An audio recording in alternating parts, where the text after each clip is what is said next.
Halo Sobat MC, apa kabar? Jumpa lagi dengan saya, Michael dari MC Consulting. Yuk, kita simak hari ini apa yang akan kami bahas. Pada video sebelumnya, saya sudah membahas mengenai subjek dan objek pajak. Pada video kali ini, saya akan membahas mengenai overview atau skema pajak penghasilan di Indonesia. Jika kita melihat pada skema ini, terdapat kewajiban wajib pajak yang perlu dilaporkan dalam hal pelaporan perpajakan yang ada di Indonesia. Dalam skema pajak penghasilan di Indonesia, terdapat dua sistem, yaitu withholding system dan self-assessment. Untuk setiap wajib pajak, apabila kita melihat skema di sini, ada kewajiban untuk menghitung, membayar, dan melaporkan pajak penghasilan sesuai dengan ketentuan yang berlaku. Jika kita melihat skema di sini, ada kewajiban pada tahun berjalan dan pada akhir tahun. Untuk kewajiban pada tahun berjalan terdiri dari membayar pajak, serta memotong atau menyetor PPh pihak lain yang biasa disebut sebagai withholding system, di mana dalam hal withholding system kita akan memotong atau dipungut oleh pihak lain. Nah, jika kita melihat dari segi pembayaran pajak, terdapat dua kewajiban, yaitu menyetor sendiri atau dipotong atau dipungut oleh pihak lain. Sedangkan ketika memotong atau menyetor PPh pihak lain, terdapat beberapa pasal yang akan kita bahas satu persatu. Dan pada akhir tahun, kita akan menghitung PPh yang terutang selama setahun melalui SPT tahunan, baik untuk SPT PPh badan maupun SPT PPh orang pribadi.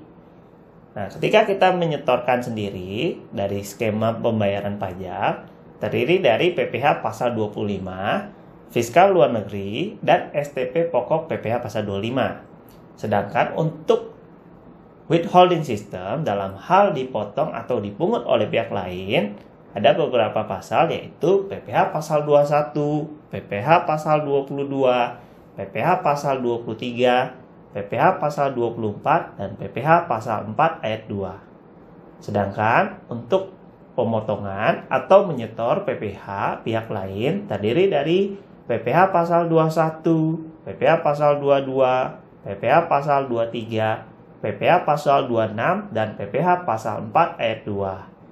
Dalam hal kredit pajak kecuali PPh pasal 4 ayat 2 itu dikecualikan. Sedangkan dalam hal untuk menyetor dan melaporkan SPT massa, jika kita melihat ada beberapa pasal di atas, kewajiban untuk menyetor dan melaporkan SPT massa akan saya jelaskan pada video berikut ini.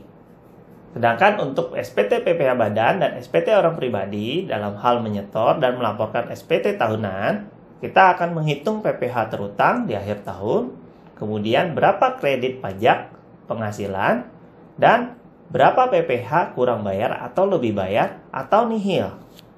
Oke, kita bahas untuk PPh pasal 21, 22, 23, 24, 4 ayat 2. Namun, dalam hal self-assessment, kita lihat di sini self-assessment pengertiannya seperti apa, yaitu salah satu konsekuensi dari sistem self-assessment adalah diharuskannya wajib pajak atau WP memotong atau memungut pajak atas penghasilan pihak lain atau pihak lawan transaksi selain harus membayar pajaknya sendiri. Sedangkan untuk withholding system, WP wajib menghitung, memotong, atau memungut dan menyetorkan pajak pihak lawan transaksi. Mekanisme potong atau pungut, jika kita lihat skemanya, pemotong atau withholder adalah penerima jasa atau membayarkan jasa yang mereka gunakan. Dalam hal pemotong membayar, yang dipotong subjek pajaknya adalah pemberi jasa atau menerima penghasilan. Nah, kita lihat ada objek pemotongan dan bukan objek pemotongan. Berdasarkan video sebelumnya, kita melihat bahwa pasal 4 ayat 1, pasal 4 ayat 2, dan pasal 4 ayat 3, khususnya untuk bukan objek pajak, nah itu harus dipisahkan terlebih dahulu. Sedangkan untuk objek pemotongan, pasal 4 ayat 1, non-final, dan pasal 4 ayat 2, yang bersifat final berdasarkan Undang-Undang PPh. Kewajiban perpajakan terdiri dari 3, yaitu potong atau pungut, setor, dan lapor. Ketika kita sudah membuat suatu kewajiban perpajakan, maka apa yang dipotong atau dipungut harus dibuatkan bukti potong kepada subjek pajak yang dipotong. Dan harus kita bayarkan melalui SSP dan dilaporkan melalui SPT Massa. Nah, mekanisme potong atau pungut bagi yang dipotong atau dipungut merupakan cicilan pajak yang terhutang atau kredit pajak pada akhir tahun apabila atas penghasilannya dikenakan PPh dengan tarif umum atau pasal 17 Undang-Undang PPh. Kemudian untuk WP yang atas penghasilannya dikenakan PPh yang bersifat final merupakan pelunasan PPh yang terhutang. Jadi untuk mekanisme pemotong atau pemungut kita harus clear di sini supaya tidak salah dalam hal penerapannya. Kemudian jika kita melihat PPh pasal 4 ayat 2 terdiri dari apa saja, ada 12 poin. Yang pertama adalah bunga deposito tabungan, yang kedua bunga obligasi SUN, ketiga bunga simpanan anggota koperasi, keempat hadiah undian, kelima penghasilan transaksi saham dan sekuritas lainnya, keenam pengalihan hak atas tanah dan atau bangunan, ketujuh jasa konstruksi, 8 real estate, 9 persewaan atas tanah dan atau bangunan, 10 dividen diterima OP orang pribadi dalam negeri, 11 revaluasi aktiva tetap, 12 penghasilan tertentu lainnya. Nah, penghasilan objek PPh final jika kita melihat dari summary sebelumnya bahwa di sini ada terdapat beberapa tarif PPh final terhadap objeknya. Untuk penghasilan dari transaksi penjualan saham di Bursa Efek ada 0,1% dan 0,5% tergantung dia ditetapkan sebagai pendiri atau non pendiri. Kemudian transaksinya jika penjualan saham di Bursa Efek dilihat dari berapa banyak penjualan yang mereka jualkan di Bursa Efek. Jadi dalam hal transaksi saham ya. Kemudian yang kedua, penghasilan dari hadiah undian itu sebesar 25% dikali brutonya. Yang ketiga, penghasilan dari pengalihan hak atas tanah dan atau bangunan sebesar 5% dikali nilai pengalihan. Kemudian untuk penghasilan dari bunga deposito dan tabungan serta diskonto SBI sebesar 20% dikali bruto. Kemudian penghasilan dari persewaan tanah dan atau bangunan sebesar 10% dikali nilai bruto. Keenam, penghasilan berupa bunga obligasi sebesar 20%. Ketujuh, penghasilan dari usaha jasa konstruksi dan jasa konsultan itu nanti dibagi. Kalau untuk jasa konstruksi dia sebagai pengawas atau dia sebagai pelaksana atau dia sebagai perencana. Nanti tarifnya akan dilihat apakah dia memiliki CUJK ya, CUJK untuk jasa konstruksi. Dia kualifikasi atau non kualifikasi. Atau yang terbaru untuk PPh atas penghasilan dari usaha yang diterima WP yang memiliki peredaran usaha tertentu. Oke, dulu kita lihat bahwa tarifnya sebesar 1%, namun yang terbaru ini sudah dirubah menjadi PP 23 tahun 2018 yaitu sebesar 0,5% dikali peredaran usahanya atau omset. Kemudian kita bahas untuk PPh 21. Tarif pasal 17 dalam rangka pemotongan PPh pasal 21 akan terbagi di mana yang bersangkutan memiliki NPWP atau tidak. Jadi penghasilan di sini akan dibagi beberapa lapis ya atau bersifat progresif. Kita lihat bahwa penghasilan sampai dengan 50 juta akan dikenakan sebesar 5% jika memiliki NPWP. Namun jika tidak memiliki NPWP akan lebih tinggi sebesar 20%, yaitu 6%. Berikutnya adalah di atas 50 juta sampai dengan 250 juta yang memiliki NPWP sebesar 15% dan yang tidak adalah 18%. Kemudian di atas 250 juta sampai dengan 500 juta adalah sebesar 25% dan yang tidak memiliki NPWP adalah 30%. Sedangkan yang terakhir di atas 500 juta akan dikenakan tarif sebesar 30% dan yang tidak memiliki NPWP 36%. Oke, yang terbaru untuk PPh pasal 21 ada wacana akan ada kenaikan untuk bracket berikutnya. Ya, jadi kita tunggu video berikutnya ya untuk perubahan terkait PPh pasal 21 tersebut. Kemudian kalau kita lihat di sini, mekanismenya dibagi beberapa hal, yaitu apabila pegawai dibagi menjadi pegawai tetap ataupun tidak tetap, kita akan lihat ini dibaginya gimana. Ada yang bulanan ataupun harian. Kemudian yang bersangkutan menerima apa? Menerima pensiunan secara berkala. Kemudian untuk statusnya sebagai bukan pegawai, komisaris, mantan pegawai, penarikan dana pensiun oleh pegawai atau peserta kegiatan. Jadi pada skema ini kita akan lihat yang bersangkutan statusnya penerima penghasilannya seperti apa. Nah, jika dia pegawai, kita akan menghitung PPh-nya dilihat dari penghasilan netonya dikurang PTKP. Kemudian kalau untuk dia pegawai tidak tetap, jika menerima penghasilannya secara bulanan, maka penghasilan brutonya harus dikurangi dengan PTKP. Kemudian untuk harian, di sini ada beberapa, yaitu ada 3. Penghasilan brutonya harus dikurangkan dengan 450.000. Kemudian penghasilan brutonya lebih besar dari 4,5 juta sampai dengan 7 juta, maka harus dikurangi dengan PTKP harian.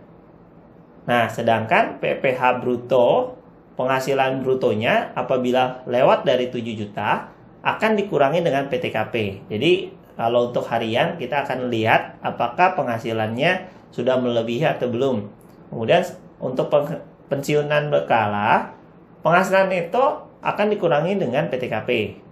Kemudian untuk bukan pegawai, apabila dia menerima penghasilan secara berkesinambungan atau terus menerus, maka penghasilannya akan dikalikan dengan 50% dikali PPh bruto dikurangi dengan PTKP bulanan secara kumulatif.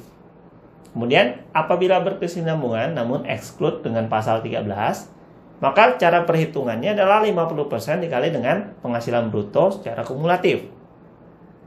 Untuk yang tidak berkesinambungan, maka cara menghitungnya adalah 50% dikali penghasilan bruto. Sedangkan untuk komisaris, mantan pegawai, penarikan dana pensiun oleh pegawai akan dikenakan penghasilan bruto kumulatif, dan peserta kegiatan adalah cara perhitungannya secara penghasilan brutonya yang dia terima berapa. Oke, jangan lupa PTKP akan menentukan berapa besarnya penghasilan kena pajak. Untuk diri wajib pajak sebesar 54,5 juta dan tambahan untuk WP kawin sebesar 4,5 juta. Dan tambahan untuk setiap anggota keluarga, sedara, semenda dalam garis keturunan lurus, serta anak angkat yang menjadi tanggungan sepenuhnya maksimum adalah 3 orang, sebesar masing-masing 4,5 juta. Nah, penerapan PTKP ditentukan oleh keadaan pada awal tahun kalender atau awal bulan dari bagian tahun kalender. Nah, setelah kita membahas PPh pasal 21, berikutnya adalah pemungutan PPh pasal 22. Nah, pasal 22 dibagi menjadi 3 dari sisi pemungut, yaitu bendaharawan pemerintah, badan-badan tertentu, wajib pajak badan tertentu. Oke, bendaharawan pemerintah terdiri dari 3, bendaharawan pemerintah pusat atau daerah, instansi pemerintah, lembaga pemerintah atau negara. Kemudian badan-badan tertentu, ini cukup banyak ya, BUMN, BUMD termasuk BI, PPA, Bulog, PT Telkom, PT PLN, PT Garuda Indonesia, PT Indosat, PT Krakatau Steel, Pertamina, bank-bank BUMN, dan badan swasta. Kemudian untuk wajib pajak badan tertentu, wajib pajak badan yang melakukan penjualan barang yang tergolong sangat mewah. Nah, dari sisi pemungut, kita lihat dari objeknya. Jika pemungutnya adalah Dirjen Anggaran atau bendaharawan pemerintah pusat atau daerah, maka objek yang dikenakan adalah pembayaran atas pembelian barang. Jika pemungutnya adalah BUMN atau BUMD, maka objeknya adalah pembayaran atas pembelian barang dari belanja negara atau daerah. Kemudian dari segi pemungut dia sebagai BI, PPA, Bulog, PT Telkom, PT PLN, PT Garuda Indonesia, PT Indosat, Krakatau Steel, Pertamina, bank-bank BUMN, objek yang dikenakan adalah pembayaran atas pembelian barang dari non-belanja negara atau daerah. Kemudian, Bank Devisa, Dirjen Bea dan Cukai, objeknya adalah impor. Sedangkan untuk Pertamina dan produsen lainnya atau importir, bahan bakar minyak, gas, dan pelumas atas penjualan bahan bakar, minyak, gas, dan pelumas, penjualan hasil produksi dan penjualan dari impor adalah objek yang dikenakan. Sedangkan untuk badan usaha di bidang industri seperti semen, kertas, baja, otomotif akan dikenakan pemungutan berdasarkan objek pajak PPh pasal 22 adalah penjualan hasil produksi di dalam negeri. Wajib pajak badan tertentu akan dikenakan objek, yaitu penjualan barang yang tergolong sangat mewah. Nah, ketika kita sudah mengetahui pemungut dan objeknya, kita perlu mengetahui tarif dan dasar pemungutannya. Dari sisi objek, kita harus menentukan tarifnya berapa. Oke, kita bahas satu persatu. Pembayaran atas pembelian barang dikenakan tarif sebesar 1,5% dikali harga pembelian. Untuk impor, apabila yang bersangkutan subjek pajaknya memiliki API. API apa? API adalah angka pengenal impor. Jadi API ini akan menentukan tarif. Ya, jika memiliki angka pengenal impor atau API, maka tarifnya adalah 2,5% dikali nilai impor. Nah, nanti nilai impornya bagaimana cara menghitungnya? Yaitu cost, insurance, and freight atau kita biasa sebutnya CIF. Ditambah biaya masuk, ditambah pemungutan lainnya menurut Undang-Undang Pabean. Apabila memiliki API untuk beberapa barang tertentu seperti kedelai, gandum, dan tepung terigu, maka tarifnya sebesar 0,5% dikali nilai impor. Sedangkan jika subjek pajak tidak memiliki API, maka akan dikenakan 7,5% dikali nilai impor. Dan apabila barang tersebut tidak dikuasai, maka tarif dari PPh pasal 22 adalah sebesar 7,5% dikali harga jual lelang. Kemudian, penjualan hasil produksi di dalam negeri seperti semen, kertas, baja, otomotif, masing-masing tarifnya adalah sebesar untuk semen 0,25% dikali DPP PPN, kertas sebesar 0,1% kali DPP PPN, baja 0,3% dikali DPP PPN, dan otomotif sebesar 0,45% dikali DPP PPN. Kemudian penjualan barang yang tergolong sangat mewah sebesar 5% dari harga jual. Apa aja sih yang dikenakan 5% dari harga jual untuk PPh pasal 22? Yang pertama, pesawat udara pribadi dengan harga jual lebih dari 20 miliar. Yang kedua, kapal pesiar dan sejenisnya dengan harga jual lebih dari 10 miliar. Yang ketiga, rumah beserta tanahnya dengan harga jual atau harga pengaliannya lebih dari 10 miliar. Dan luas bangunan lebih dari 500 meter persegi. Yang keempat, apartemen atau kondominium dan sejenisnya dengan harga jual pengalihannya lebih dari 10 miliar dan atau luas bangunan lebih dari 400 meter persegi. Dan yang terakhir, kendaraan bermotor roda 4 pengangkutan orang kurang dari 10 orang berupa sedan, jeep, sport utility atau SUV, multi-purpose vehicle atau MPV, minibus dan sejenisnya dengan harga lebih dari 5 miliar dengan kapasitas silinder lebih dari 3000 cc. Ya, itu dikenakan 5% dari harga jual. Nah, kemudian untuk Pertamina dan badan usaha lain sebagai importir yang bergerak di bidang BBM jenis premix dan gas, kita lihat dari jenis produksinya. Nah, kemudian yang menjual siapa? Apakah Pertamina atau swasta? Jika jenis produksinya premium, premix, solar, super titi, kemudian dijual oleh Pertamina, maka dikenakan sebesar 0,25% dikali penjualannya. Sedangkan untuk swasta sebesar 0,3% dikali penjualan. Sedangkan untuk minyak tanah, gas LPG, dan pelumas yang dijual oleh Pertamina dikenakan sebesar 0,3% dari penjualan. Kemudian kita lanjut, penerima penghasilan yang dipotong PPh pasal 23 atau 26. Untuk PPh pasal 23 ini dikenakan oleh wajib pajak dalam negeri, seperti badan usaha ya. Untuk BUT juga sama, karena berupa badan ya. Tapi itu adalah perpanjangan tangan dari luar negeri, maka akan dikenakan PPh pasal 23. Sedangkan kalau untuk 26, PPh pasal 26 dikenakan untuk subjek pajak atau wajib pajak luar negeri. Tarif dan dasar pemotongan untuk PPh pasal 23 terbagi menjadi dua, yaitu hadiah dan penghargaan, dividen, bunga, dan royalti dikenakan tarif sebesar 15%. Sedangkan untuk sewa dan jasa lainnya dikenakan tarif 2%. Dasar pemotongannya adalah jumlah bruto. Nah, jika pemberi jasa tidak memiliki NPWP, maka tarifnya akan lebih tinggi 100% dari tarif yang dikenakan.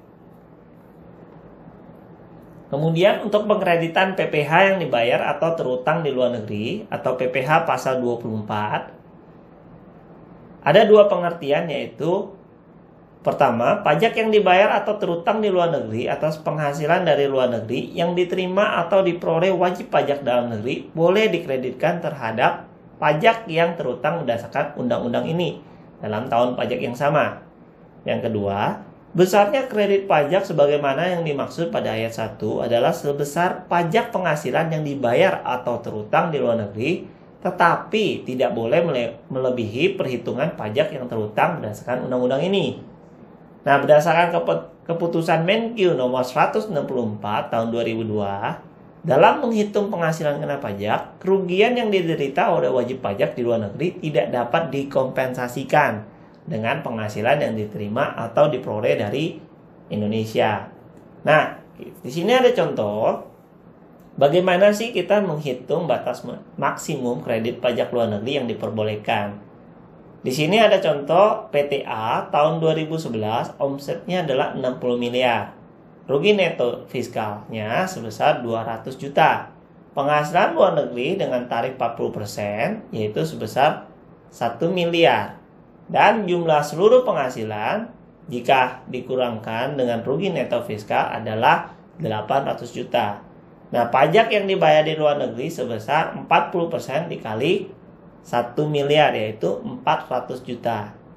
Jumlah PPh sesuai tarif pasal 17 apabila kita menghitung pajak penghasilan yang terutang adalah sebesar 25% dikali 800 juta, sebesar 200 juta.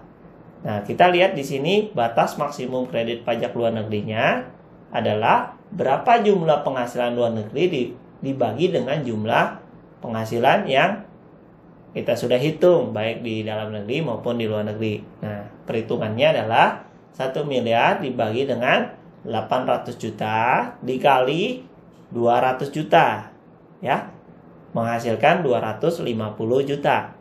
Nah, oleh karena pajak yang dibayar di luar negeri dan batas maksimum kredit pajak luar negeri yang dapat dikreditkan masih lebih besar dari jumlah pajak yang terutang, maka kredit pajak luar negeri yang diperkenankan untuk dikreditkan dalam menghitung pajak penghasilan adalah sebesar pajak penghasilan yang terutang, yaitu 200 juta.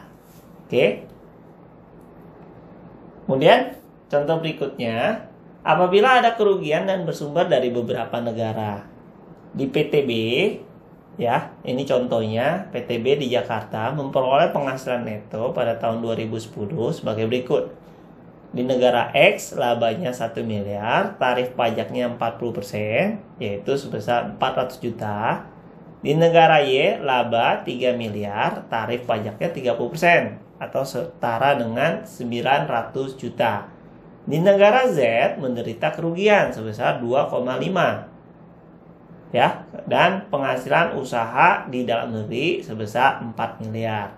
Nah, jumlah penghasilan neto asumsi sama dengan PKP, yaitu 8 miliar. PPH terutang 25%, jadi asumsinya omsetnya lebih dari 50 miliar ya. Ingat kalau untuk 25% di sini kalau omsetnya lebih dari 50M, yaitu nilainya 2M. Oke. Batas maksimum kredit pajak di luar negeri kita akan hitung berdasarkan masing-masing negara terlebih dahulu. Jika yang bersangkutan di negara tersebut dia laba. Nah, di negara X, jumlah penghasilan luar negeri adalah 1 miliar dibagi dengan 8 miliar. Ya, baik penghasilan dalam negeri maupun luar negeri. Nah, dikali dengan 2 miliar, yaitu PPH terutangnya. Nah, kita menghasilkan 250 juta untuk batas maksimumnya di negara X. Kemudian, batas maksimum kredit pajak luar negeri negara Y, penghasilan luar negerinya adalah 3 miliar. Nah, 3 miliar di sini dibagi dengan 8 miliar dikali 2M. Nah, dapat 750 juta. Maksimum kredit di negara X adalah 250 juta dan maksimum kredit di negara Y adalah 750. Sedangkan jumlah kredit pajak luar negeri yang diperkenankan secara total adalah 1 miliar. Oke, jadi kita bisa melihat di sini salah satu contohnya bagaimana kita menghitung PPH pasal 24. Untuk informasi lebih lanjut, kalian dapat mengakses website kami. Link tertera pada kolom deskripsi di bawah ini. Jangan lupa follow Instagram kami @michaelconsulting dan support YouTube channel kami di Michael Consulting dengan cara like, subscribe, and share, serta nyalakan lonceng notifikasinya agar kalian tidak ketinggalan video-video terbaru dari kami. Terima kasih.